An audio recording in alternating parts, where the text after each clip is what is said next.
तकरीर के अंदर जो उन्होंने वार्न किया, किसको किया है ये अपने आज प्रोग्राम आगे चलेगा तो पैनलिस्ट से पूछेंगे, लेकिन उनके बयानात कुछ मैंने निकाले हैं।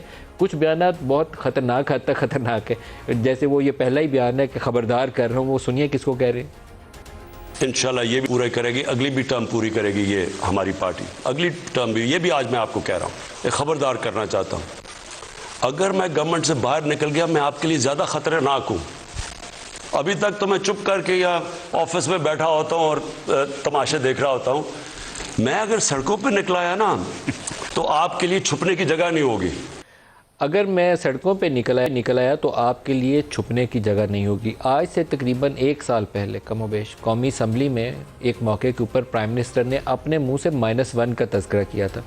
फैटफ का माहौल था, इश्यूज़ अपोजिशन के साथ चल रहे थे, कुछ मीटिंग्स हुई थी और उन मीटिंग्स के बाद पाकिस्तान तहरीक इंसाफ के 2 वज़रा के नाम आए कि वो उम्मीदवार हैं वज़ारत उज़्मा के। बेचारे उसके बाद से 1 साल हो गया वज़ाहतें करते और प्राइम मिनिस्टर की तारीफ़ें करते, अब थकते नहीं हैं। शाम को शायद चाय पीने, कॉफ़ी पीने अभी भी कहीं और जाते हो, लेकिन कैमरे के सामने प्राइम मिनिस्टर की तब से वो बहुत तारीफ़ें करते हैं। उस वक्त भी प्राइम मिनिस्टर ने अगर का लफ्ज़ इस्तेमाल किया था कि अगर मैं नाराज़, वो सुनाइएगा वो भी क्या था। किसी तरह इमरान के ऊपर प्रेशर डलवा के, किसी तरह -1 करवा के ये बच जाएंगे। इन्हें नहीं पता कि ये -1 हो भी गया तो बाकी भी कोई इनको नहीं छोड़ेगा इंशाल्लाह।